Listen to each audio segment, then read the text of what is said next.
So thank you for inviting me to this workshop. My name is Ilsa Phillips from IFOAM Organic Europe, and together with Freya Schafer from FIBO Germany, we follow policy topics within the LiveSeeding project. So maybe also good to know I'm rather new to this topic, and the proposal is quite complex, so bear with me to see if I can explain some of the main elements of this proposal.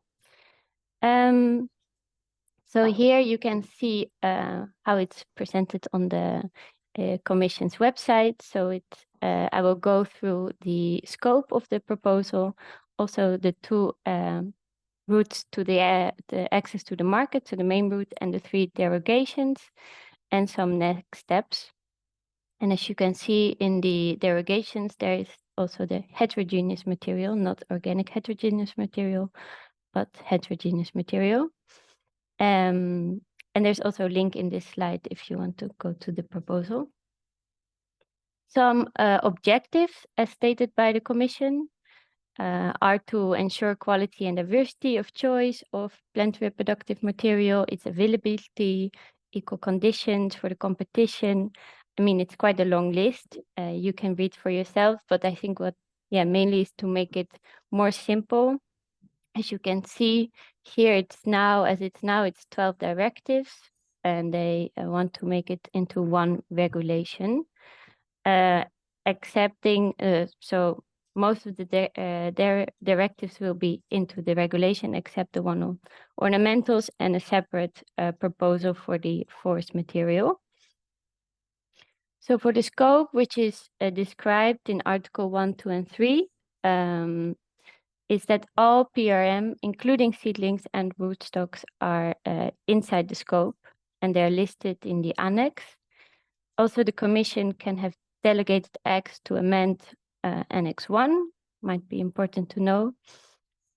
And outside the scope are, as said before, the ornamentals and forests, and PRM sold, transferred between private persons, so non-professional users, and also outside is the export outside the EU, and PRM used for breeding and research.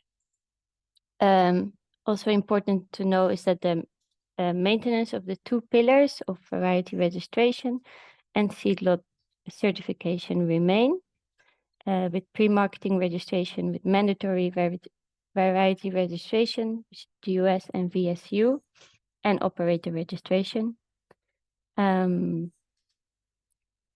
the main route for access to the market, so the variety registration, which is described in Article 47, is where it's described that DUS and VSU will be mandatory for all species. Until now, it's only DUS for vegetables and VSU for arable or agricultural crop species.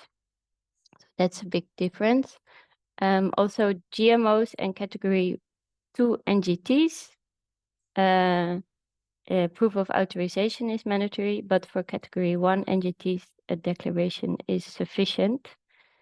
Cultivation conditions are also described. So Commission or national legislation can limit the production of variety if it's herbicide tolerant by introducing several additional measures, such as monitoring, reporting, or measures in the field.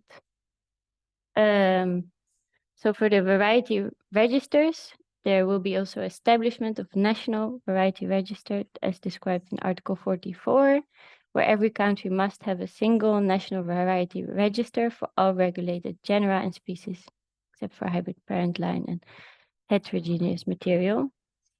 Registers must contain a whole list of criteria, and also establishment of a single union variety register.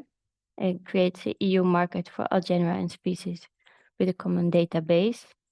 And then maybe now to go to the derogations. So for conservation varieties, one category combining previous amateur and conservation varieties. So amateur varieties is no longer in the proposal. It's now combined and called conservation varieties. It's defined as traditionally grown or locally newly bred. It's also new. Characterized by high level of genetic and phenotypical diversity. And registration of conservation varieties is officially recognized description, so without DOS and VSU. Registered in the EU and National Variety Register, including its region of origin, denomination, and maintenance. Not for protected varieties or varieties already registered, and no packaging or quantity restrictions, can only be marketed in the EU, and obligation to notify annually about the species and quantities. And then now to go to the heterogeneous material. So organic heterogeneous material becomes heterogeneous material in this proposal. Can also be seen in the text below with the highlighted that the organic heterogeneous material will be set out exclusively in the proposed regulation. So means it will be taken out of the organic regulation.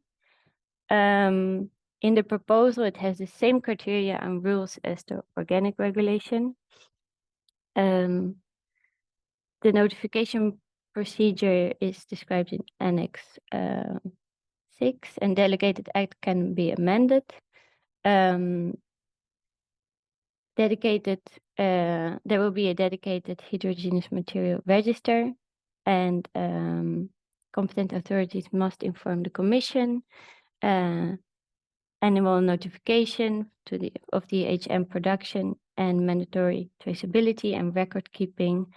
They can only be sold in small packages, but as you can see on the right, they're quite a high number or high amount, and a flexible label with minimum information. So also the same as described in the organic regulation. So yeah, this is the main part for the heterogeneous material in the proposal.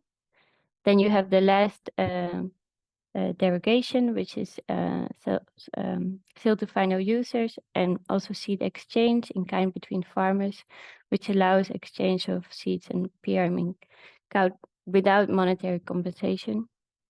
It's only for own production. It's out of the scope and not for protected varieties. And PRM marketed to final users is no variety registration if marketed to final users. And it can belong to a registered variety if not mandatory public description. Marketed as individual plants or small packages, and notification of activity with the information on species and quantities. So again, another notification necessary. Some remarks that can be taken from the proposal is that it's a lot of record keeping on many activities. Limitation of the approval of variety to 10 years. Approval for 30 years possible if necessary. Also, the Commission has a possibility for far-reaching changes by delegated acts, which had been counted to be 15 and implementing acts 23, so that's many. And in addition to phenotypic variety testing, it should be possible to use molecular biological testing methods according to the proposal. So what's next? So this proposal came out in July, and after this, there will be work in the Parliament and the committees and the Council working groups to discuss this proposal. It's also there is time for feedback of official consultation, which has been extended till the 9th of November for now. Right now in the DG Agri committee, the rapporteur is Herbert Dorfman from EPP, and the shadow rapporteur Martin Hausling from the Greens, and others shadows will be determined in the coming weeks. And also the Agri-Fish Council will discuss this PRM. I think those are my slides. If there are any questions, I don't know if there's time for it now or later. We could try to answer them.